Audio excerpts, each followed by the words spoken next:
আমার মেয়েটাকে নিজের কলিজার টুকরো সন্তানের মতো রক্ষা করতে। তোর কথা রাখলাম। তুই এই সামান্য একটা মানুষের বাচ্চার জন্য আমাদের বন্ধুত্ব নষ্ট করলি ছায়াবতী।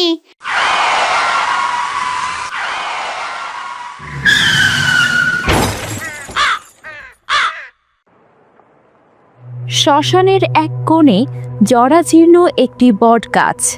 অন্ধকার অমাবস্যা রাত।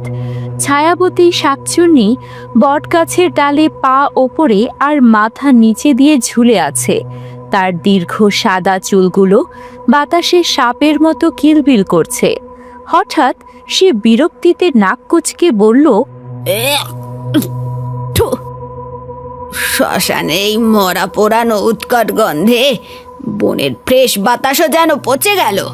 চারিদিকে শুধু মানুষের গা পোড়ানো নোনা গন্ধ আর গন্ধ। এই মানুষেরা কেউ জঙ্গল কাটছে, কেউ শ্মশান দখল করছে, আবার প্রতিনিয়ত জন্ম দিচ্ছে নতুন নতুন আপদ। এরা মরেও শান্তি দেয় না, আর বেঁচে থেকেও না। উফ, কি যে অসহ্য অবস্থা। হঠাৎ তখন একটি শিশুর তীক্ষ্ণ আর্তনাদ ভেসে আসে। ছায়াবতী রাগে দাঁত খিচিয়ে সোজা হয়ে বসে বলে, এই যে আবার শুরু হলো। কোন পাপিষ্ঠ মনে হয় আজ মাঝরাতে এই আপদটাকে জন্ম দিয়ে এখানে ফেলে রেখে গেছে। এমনি মানুষকে আমার সহ্য হয় না, তার উপর এখন এই কচি বাচ্চা চেঁচানি। চল ছায়াবতী, এখনই ওর একটা হিল্লে করে আসি। হয় ওকে পুকুরের শ্যাওলার নিচে চুবিয়ে মারবো, না হয় জ্যান্ত পুঁতে ফেলবো। এই আপদটাকে আর চিরতরে শান্ত করব আমি। এদিকে পিচ ঢালা রাস্তার পাশে এক নারী রক্তাক্ত অবস্থায় পড়ে আছে। পাশে একটি শিশু কাঁদছে। এমন সময় ছায়াবতী তার বিভৎস রূপে সেখানে উদয় হয়। কে কে এখানে? একটু আমার সামনে এসো না গো, আমি যে আর বাঁচবো না। আমার মেয়েটা, ও যে বড় একা, ওকে কেউ বাঁচাও। মহিলাটির এই কথা শুনে ছায়াবতী শাকচুন্নি তখন বলে ওঠে, তোর কি মরণ ভয় নেই রে নারী? তুই জানিস আমি কে? আমি এই শ্মশানের পিশাচি ছায়াবতী। কোনো মানুষের মায়া আমি বুঝি না। তোর এই কচি মেয়েটার কচি হাড়গুলো চিবিয়ে খেতে আমার খুবই ভালো লাগবে, তাই আমি এসেছি ওকে খেতে। তুই আমাকে কেন ডাকছিস বল? আমি জানি না তুমি কে। তুমি ডাইনি হও বা পিশাচি, তাতে আমার কোনো ভয় নেই। মরণ পথের যাত্রী আমি। আমার কাছে এখন সব সমান। আমি তো একজন মা, আর তুমিও তো একজন নারী। আমাকে একটা কথা দাও না, এটা আমার শেষ মিনতি। তুমি আমার মেয়েটাকে দেখে রাখবে। তুমি পিশাচি হতে পারো, কিন্তু তুমি তো একজন নারী।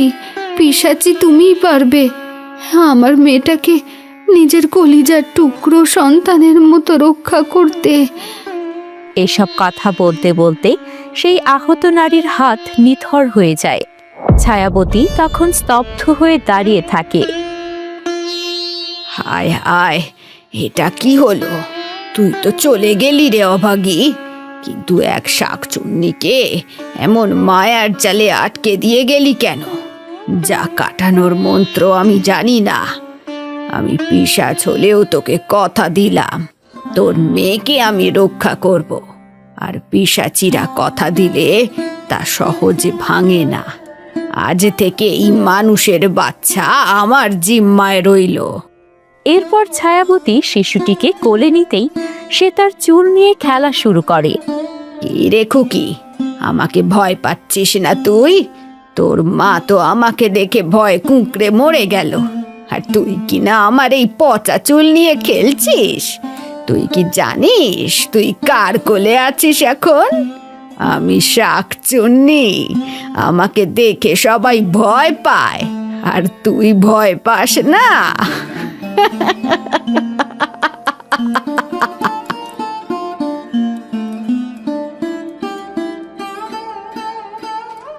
এদিকে তখন অন্ধকার থেকে ছায়াবতী শাকচুন্নির বান্ধবী ঘোরপেঁচি হিংস্রভাবে বেরিয়ে আসে। ওরে ছায়াবতী, আজ তো রাজকীয় ভোজ হবে রে দেখছি। ভালোই হয়েছে, সারাদিন আমি ঘুরে ঘুরে কারো ঘাড় মটকাতে পারিনি। কি করছি, একটা মানুষের বাচ্চা তুই জোগাড় করেছিস। কি মিষ্টি গন্ধ রে বাবা, আমার জিভ দিয়ে তো জল পড়ছে রে। দে তো, আমায় তাড়াতাড়ি দে। অর্ধেকটা আমি খাবো আর অর্ধেকটা তুই। অনেক দিন মানুষের কচি কলিজা চিবইনি। খবরদার ঘোরপেঁচি, এক পাও এগোবি না।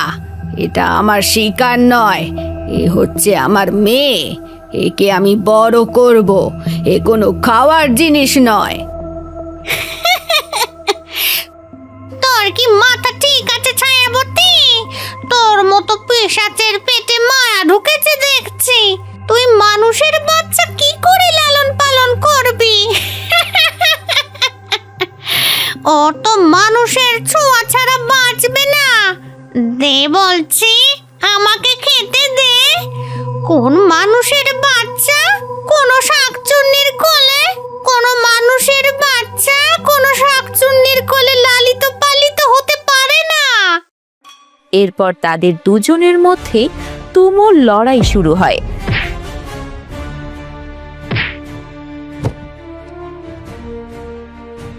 তুই এই সামান্য একটা মানুষের বাচ্চার জন্য আমাদের বন্ধুত্ব নষ্ট করলি ছায়াবতী।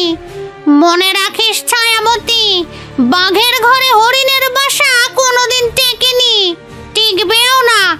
এই মেয়ে যখন বড় হবে তখন সে তোকে মা বলে ডাকবে না, ঘৃণায় তোর মুখে থুতু দেবে।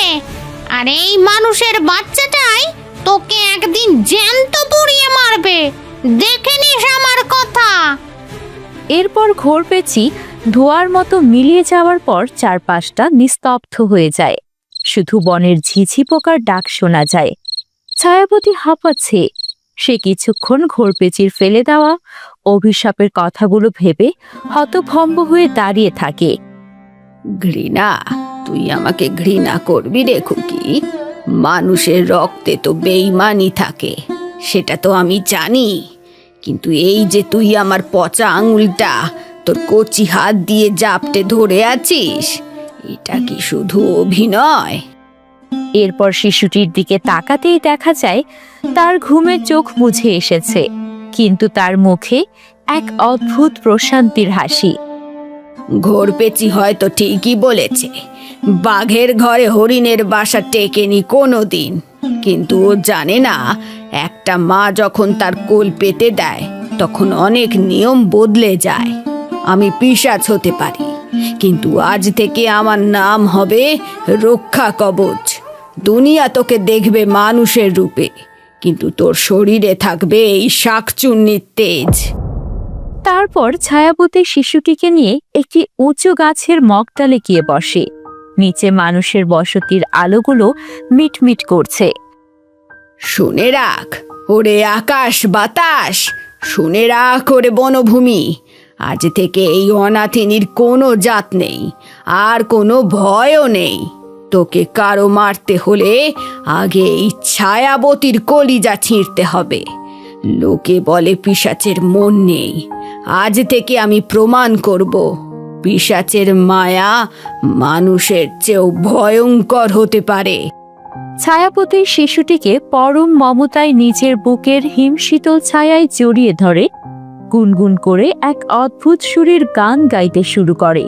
বনের অন্ধকার যেন তাদের চারপাশ ঘিরে এক অদৃশ্য দুর্গ তৈরি করেছে। কিছুক্ষণ পর মেয়েটি হঠাৎ ডুকরে কেঁদে ওঠে।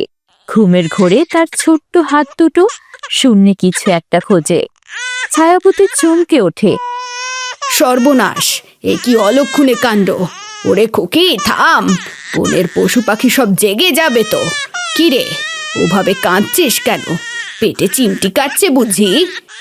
সে শিশুটিকে কোলে নিয়ে দোলানোর চেষ্টা করে, কিন্তু কান্না থামে না। এখন তোকে আমি কি খাওয়াই?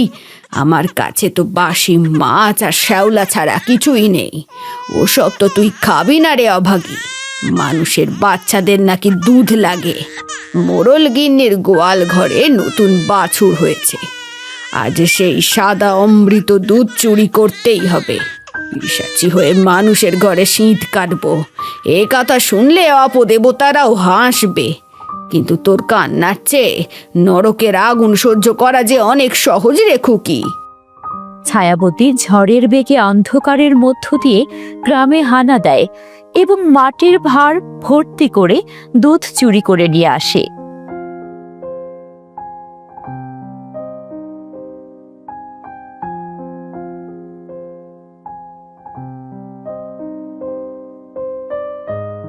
দেখ কাণ্ড, পেটুক একটা। শান্ত হ, আমি থাকতে তোর কোনো কষ্ট হবে না। লোকে আমাকে দেখে ডরায়। কি মায়া দিয়ে বাঁধলি রে আমায়। হঠাৎ দূরে একটা হুতুম প্যাঁচার ডাক শোনা যায়। ছায়াবতীর মুখ আবারও কঠিন হয়ে ওঠে। কিন্তু ঘোর পেঁচি নিশ্চয়ই চুপ করে বসে থাকবে না। ওর অভিশাপে বাতাস এই বনে বিষ ছড়াবে। আমাকে এমন একটা জায়গা খুঁজতে হবে যেখানে তুই মানুষের আদরও পাবি, আবার আমার আঁচলের ছায়াও থাকবি। বাঘের ঘরে হরিণের বাসা, তোকে যে টিকিয়ে রাখতেই হবে। দেখবো কার কত ক্ষমতা। গ্রামের এক প্রান্তে জরাজীর্ণ কুড়ে ঘর। উঠানে নিভে আসা উনুনের পাশে বসে সরলা রান্না করছে। হঠাৎ ঠান্ডা বাতাসের এক ঝলকা ঝাপটা আসে, আর সব আগুন নিভে অন্ধকার হয়ে যায়। সামনে এসে দাঁড়ায় দীর্ঘদেহী এক ছায়া।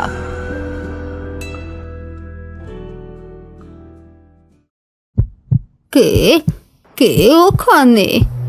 ওরে বাপরে, হায় ভগবান! তুমি তো সেই শ্মশানের ছায়াবতী শাকচুন্নি। আমার ভিটেতে কি করছো? আমাকে কি মারতে এসেছো নাকি? দোহাই তোমার, এই বুড়িকে মেরো না। ভয় পাবেন না মা, ভয় পাবেন না। আমি রক্ত খেতে আসিনি, জান নিতেও আসিনি। আজ এক পিশাচি আপনার কাছে ভিক্ষে চাইতে এসেছে। এ কি মানুষের বাচ্চা? কোথা থেকে পেলি একে? পিশাচের হাতে মানুষের বাচ্চা, এ তো অপয়া লক্ষণ। অপয়া নয় মা, ও আমার মেয়ে। কিন্তু আমি অভাগী, ওকে মানুষের আদর দেওয়ার সাধ্য আমার নেই। আমার ছোঁয়ায় ওর শরীর হিম হয়ে যায়, আমার রক্ত ওকে বিষ দিতে পারে। আপনি তো একা, আপনার কোল তো শূন্য। এই খুকিকে আপনি নিজের কাছে রাখুন, একে রোদে জলে মানুষের মতো মানুষ করুন। কিন্তু লোকে জানলে আমায় সমাচ্যুত করবে রে ছায়াবতী। শাকচুন্নির পালিত বাচ্চা আমি ঘরে রাখবো কি করে? আর খাবই বা কি? লোকলজ্জার ভয় আপনাকে পেতে হবে না মা। আমি কাল থেকে এই ভিটে পাহারা দেব। বনের সেরা ফল আর গ্রামের সেরা চাল ডাল আপনার দুয়ারে পৌঁছে দেব।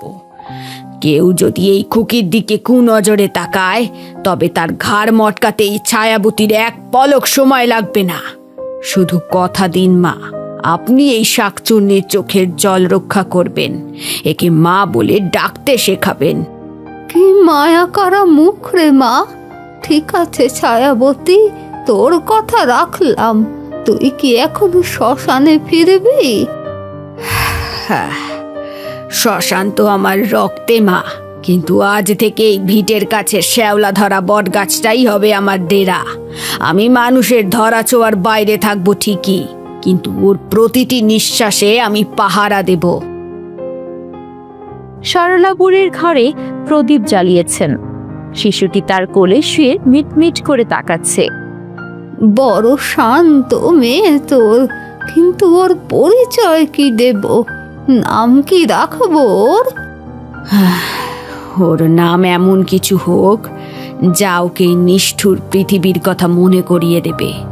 ওর মা মাঝপথে ওকে একা রেখে চলে গেল, রক্তের সম্পর্কের কেউ রইল না। ওর কপালে জন্মের আগেই অনেক হাহাকার লেখা হয়ে গেছে মা। তাই আজ থেকে এই খুকির নাম হোক দুঃখী। লোকে জানবে ও দুঃখের মেয়ে, তাই ওর দিকে কেউ হাত বাড়ানোর আগে দুবার ভাববে। দুঃখী? এমন নাম রাখিস না বাছা, শুনতে বড় কষ্ট হয়। কষ্টই তোর শক্তি হবে মা। এই নিন, এটা ওর গলায় পরিয়ে দিন। খবরদার এটা যেন কখন ওর শরীর থেকে আলাদা না হয়। এ কি, এটা তো বড় ঠান্ডা, আর এর ভেতরে কিসের ছায়া নড়াচড়া করছে? ওটা শ্মশানের হার, আর আমার 1000 বছরের তটস্থ মায়া দিয়ে তৈরি রক্ষা কবচ। কোনো অশুভ শক্তি, কোনো ঘোর পেচি কিংবা কোনো পিশাচের নজর ওর উপর পড়বে না। মানুষ ওকে দেখতে পাবে সাধারণ মেয়ে হিসেবে, কিন্তু ওই লকেট ওকে আগলে রাখবে আগুনের মতো। কেউ জানবে না এটা শ্মশানের শক্তি, সবাই ভাববে এটা ওর গলার অলংকার। আচ্ছা, তুই কি সবসময় এভাবে ওর কাছ থেকে দূরেই থাকবি? তাহলে ও তোকে মা বলে ডাকবে কি করে? আমি ওর ছায়া মা। আলো থাকলে যেমন ছায়া থাকে, ও থাকলেও আমি থাকব। ও বড় হবে আপনার আদরে, আর সুরক্ষিত থাকবে আমার ত্রাসে। এই দুঃখেই একদিন এই বোনের ভাগ্য বদলে দেবে। দুঃখী লকেট কি পারবে ঘোরপেচির অভিশাপ রুখে দিতে? মানুষের সংসারে কিভাবে বেড়ে উঠবে এক শাকচুন্নির পালিত কন্যা? বাঘের ঘরে হরিণের বাসা কি শেষ পর্যন্ত টিকবে? বন্ধুরা, এই রোমহর্ষক গল্পের পরবর্তী অধ্যায় বা দ্বিতীয় পর্ব যদি আপনারা দেখতে চান, তবে এখনই কমেন্টস করে আপনাদের মতামত জানান। আপনাদের উৎসাহ পেলেই আমরা নিয়ে আসব দুঃখীর বড় হয়ে ওঠার এক ভয়ঙ্কর সুন্দর যাত্রা। আজকের মতো এখানেই বিদায়। সাথে থাকুন, পাশে থাকুন, আর মনে রাখবেন, অন্ধকার সব সময় খারাপ হয় না।